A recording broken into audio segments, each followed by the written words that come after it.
Chief minister আছেন, বিজেপির chief minister Tripura থেকে যারা যারা আসে একবার মানিকচক ঘুরে যায়। তো তারা আজকে চিফ মিনিস্টার, বিজেপির চিফ মিনিস্টার কালকে আসছেন মথুরাপুরে। মথুরাপুরবাসী সাবধানে থেকো ভাই, রায়পাড়াতে যাবে নাকি বাড়ি বাড়ি কথা বলবে, আর তারপর একটা কমিউনিটি হলে ওনারা কর্মী সভা করবেন। একটা চিফ মিনিস্টার কে দেশে কর্মী মিটিং করতে আমাদের এখানে আসতে হচ্ছে মানিকচকের মাটিতে। ধিক্কার জানাই বিজেপিকে। এইবার মানিকচকের মানুষ উত্তর দেবেন, যোগ্য জবাব দেবেন। একটা ভোট বিজেপিকে দেওয়া যাবে না। এরা সাম্প্রদায়িক দলে উঠকে রামকে সামনে রেখে এরা রাজনীতি করেছে। এরা পুলওয়ামা কাণ্ডকে একবার ভোটে ইস্যু করেছে। এরা আজকে বিভিন্ন জায়গায় শুনছি নাকি এরা মেশিনে ধুলান্তরি করে লোকসভায় জিতেছে। আমরা বারবার তখনই দেখেছি, আমরা একের পর এক তার ঝুটলা আমরা দেখেছি। উনি রাম যখন অশ্বমেধ যজ্ঞ করেছিল তো রামের পাশে সীতা ছিল না।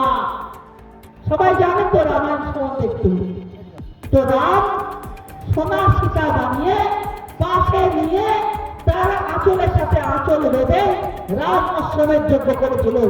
আমি জানতে চাই मोदी आपका पास कौन सीता ने बैठा था? आपको आपका बीवी को छोड़ दिया, उसका मुंह भी नहीं देख रहे हैं। आपका बीवी बार बार बोल रही है कि आप मोदी जी बुलाने से हम आ जाएंगे। জেলা জুড়ে এই সভাগুলো হচ্ছে।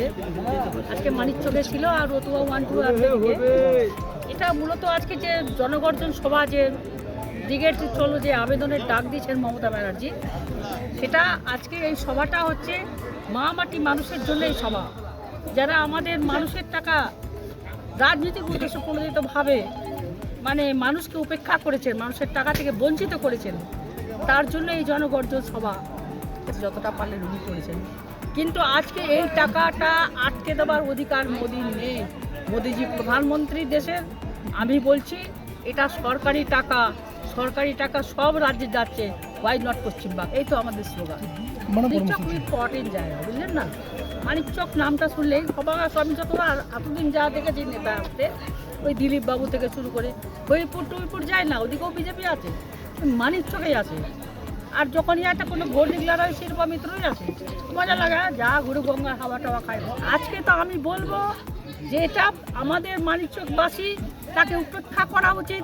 যিনি বাংলার মানুষের টাকা আটকে রেখেছেন, বাংলার মানুষকে উপেক্ষা করেছেন, বাঙালিকে উপেক্ষা করেছেন, তাদেরকে কোনো রকমভাবে আশ্রয় দেওয়া উচিত নয়।